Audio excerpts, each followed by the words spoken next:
Salve progressistas, eu sou o Clayson. O objetivo desse vídeo aqui, eu já quero colocar logo de início, ele não é fazer fofoquinhas, tá? Ai, a Damares fez isso, ai, ele falou aquilo, ai, amante e tal. Não, não é isso.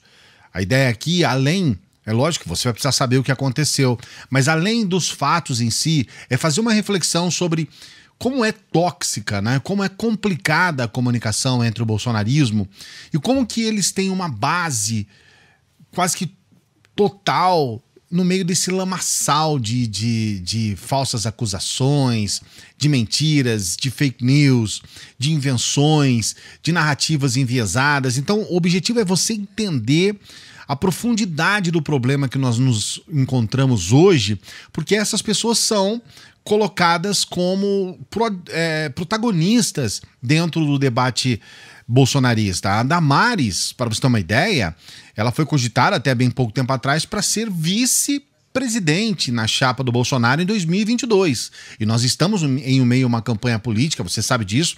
Bolsonaro está em campanha política para 2022, desde o primeiro dia que ele está no governo. Então é importante colocar essas questões aqui logo de início, para que o vídeo não fica caindo nessa confusão, no deboche, porque esse não é o objetivo do canal. Você que já conhece o canal, que já está aqui com a gente, nem precisa ouvir essa explicação inicial, mas é importante a gente colocar as coisas como elas são aqui. O primeiro ponto é você entender o que de fato aconteceu. O Oswaldo Eustáquio, ele que se auto-intitula um jornalista de alta performance, ele tem uma visão própria muito... queria ter um pouco dessa autoestima, né? Ele é um sujeito que teve alguns problemas, ele enfrentou alguns problemas, ele teve algumas narrativas realmente mentirosas, outras criminosas. Ele acabou sendo, de alguma forma, né? A gente sabe que ainda estamos no meio de um processo, mas pelo menos até agora ele acabou sendo punido pelos seus crimes e ele, de fato, ele tinha, pelo menos até que ele fosse punido, ele tinha uma postura muito enfática na divulgação de notícias falsas, na implementação de narrativas completamente malucas. E agora, mesmo que ele esteja em um processo de ataque, a Damares virou um desafeto, ele se entrega, e mesmo no momento de ataque, ele se entrega, ele coloca uma postura que ele fez que é completamente reprovável, tanto que ele vai lá e pede desculpas para uma dessas vítimas. Eu vou explicar para você em detalhes, sempre pedindo para você dar o like aqui no vídeo, para que os brasileiros possam acompanhar o nosso material. Dê o like, se inscreva no canal, ative o sininho. Eu sempre lembro para você, porque é importante isso para o nosso trabalho. O seu like é extremamente importante. E eu quero agradecer também, porque muitas pessoas já se acostumaram a entrar aqui no canal e já dá o like aqui, já conhece o nosso trabalho. Então, muito obrigado a você que colabora com o nosso trabalho. A gente nunca pede dinheiro para você, a gente pede para você dar o like, se inscreva no canal, ative o sininho. Então, só para começo de conversa, e antes da gente entrar propriamente no assunto da Damares, o Oswaldo Eustáquio, ele assume que teve uma postura, e aí ele diz, né, que foi amando da Damares, ele teve uma postura de inventar histórias a respeito do pastor Marco Feliciano. O próprio Marco Feliciano diz que já o perdoou por isso, diz que isso é um assunto passado, mas houve um momento em que o Oswaldo Eustáquio, e segundo ele, sob orientação da Damares, ele acabou inventando coisas a respeito do Marco Feliciano, dizendo que o Marco Feliciano tinha esposas, amantes, filhos fora do casamento, enfim. Inventou um monte de coisas para tentar enfraquecer o Marco Feliciano, para que a Damares pudesse, então, alçar ao posto em que ela está hoje. Ela está à frente de um ministério do governo Bolsonaro. Coincidência ou não, de fato, Marco Feliciano se enfraqueceu e Damares conseguiu o intento, conseguiu chegar até o ministério e lá se encontra até hoje. Então, essa primeira questão já mostra o critério dentro do meio bolsonarista. Essa é a primeira observação que a gente coloca para você. Porque, veja bem, o Marco Feliciano, desde o começo, ele foi um sujeito próximo do Bolsonaro. Ele é um sujeito que o tempo todo repete essas narrativas anti-esquerda, anti-PT. Ele fala sobre marxismo cultural, né? Esse discurso olavista, que é muito comum entre os bolsonaristas.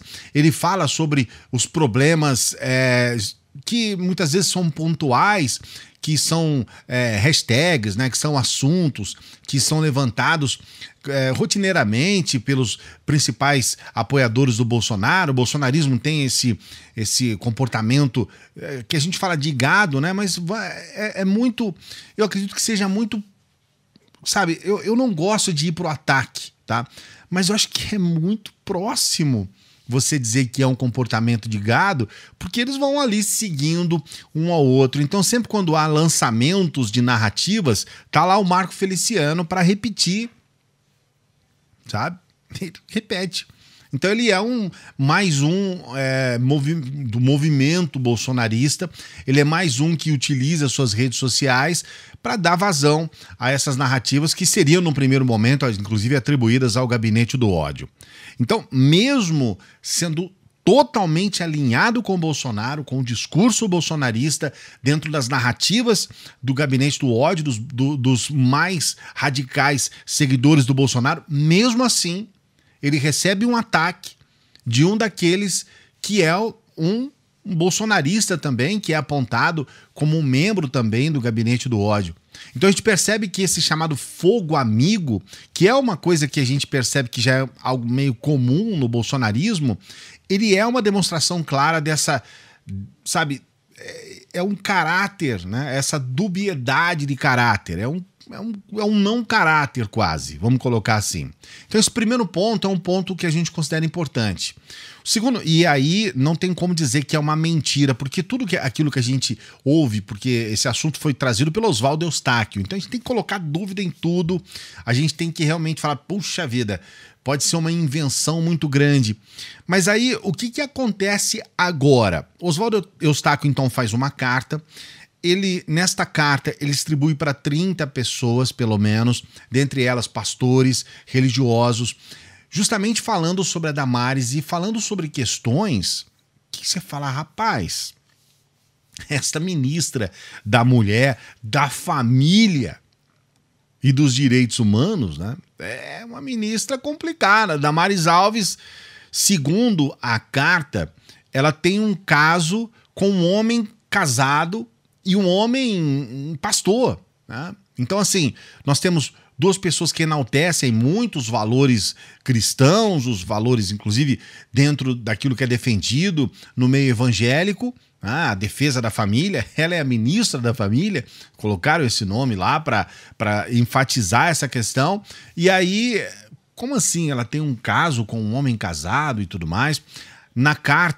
Nesta carta do Oswaldo Eustáquio, ele inclusive cita a filha deste amante. Ele coloca inclusive a foto, vou deixar aqui, essa é a foto do pastor Humberto Lúcio Lima, e a filha do Humberto Lúcio foi inclusive contratada, ela fazia parte do ministério da Damares. A Damares deu um emprego para ela, um emprego, segundo as informações, com um valor de R$17 mil por mês, que é um salarinho, tá bom, né?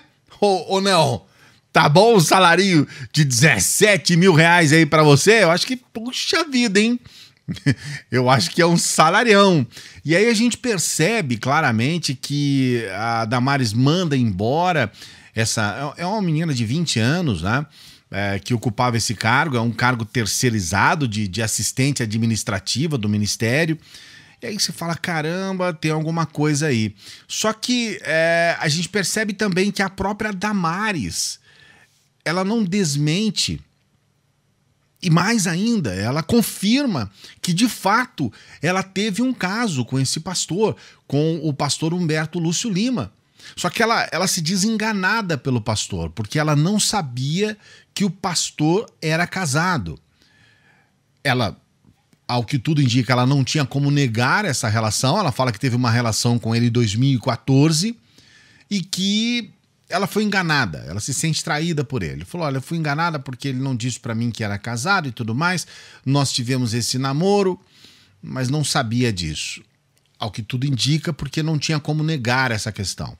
Então, eu não vou me estender com relação a outras questões colocadas pelo Oswaldo Eustáquio, porque existe a dúvida, e aí colocar aqui dá, né, mais holofote, né, colocar mais holofote sobre possíveis mentiras aí é complicado.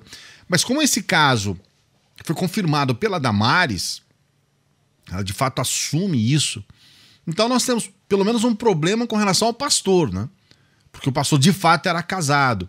E a gente percebe que mesmo que ela tenha tido esse caso com o pastor em 2014, ela mantém uma relação com esse pastor e a ponto de dar um emprego para a filha do pastor.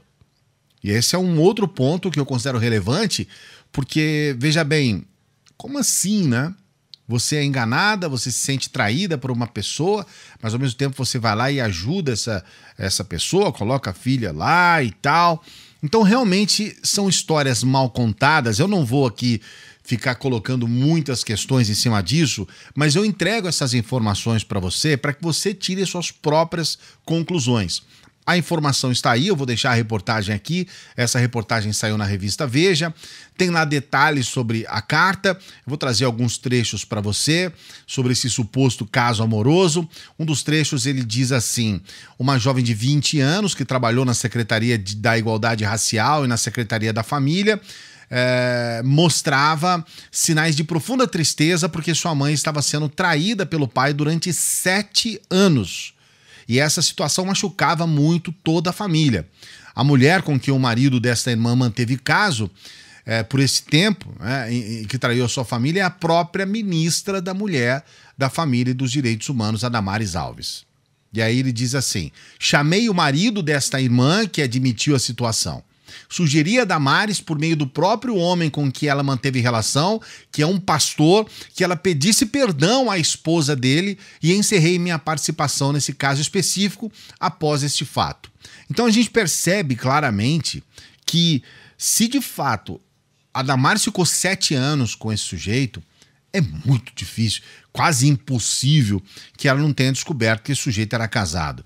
E mesmo assim, mesmo sabendo disso, né, mesmo que ela, vamos supor que tenha sido enganada, ela deu emprego para a filha dele, né? Então são questões que a gente realmente coloca aqui para você, porque demonstra até certo ponto essa situação que muitas vezes é muito colocada dentro do bolsonarismo, que é a mentira, que é a entrega de algo que a gente percebe que, por um lado, tem um viés, olha, Deus acima de tudo, né?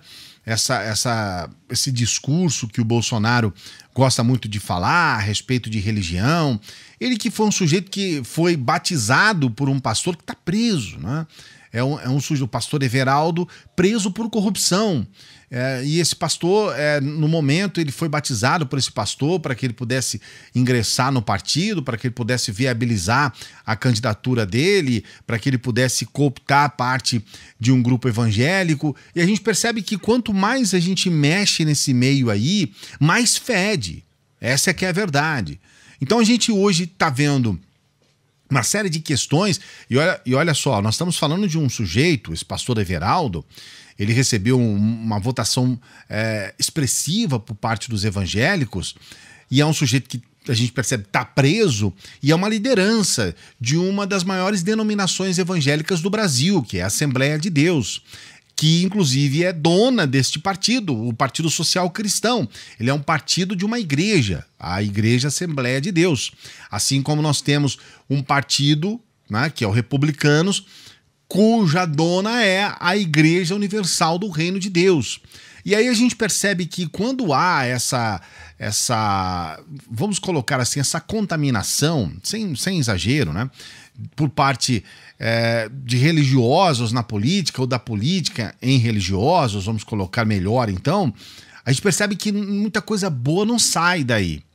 Eu estou trazendo essa reflexão para você porque, de fato, muitas pessoas são enganadas por determinados discursos e a gente percebe que quando uma pessoa utiliza o discurso tradicional, religioso, ela, muitas vezes, ela utiliza esse discurso para benefício próprio e as coisas complicam bastante quando a gente percebe na prática o comportamento dessas pessoas.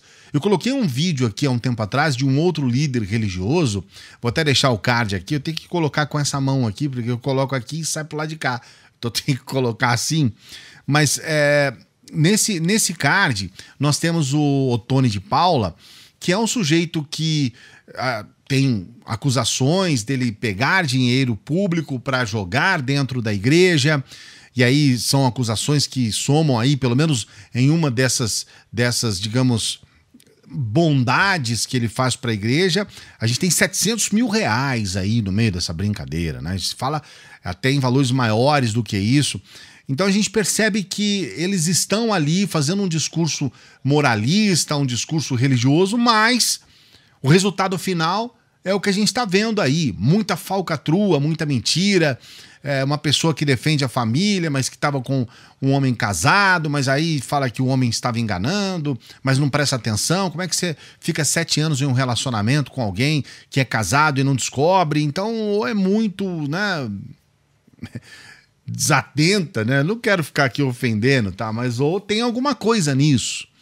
E eu quero saber o que você pensa a respeito de tudo isso. Eu vou deixar a reportagem completa aqui para você acompanhar e vou pedir para o seu comentário aqui o que você acha a respeito de mais um escândalo aí envolvendo a Damares Alves.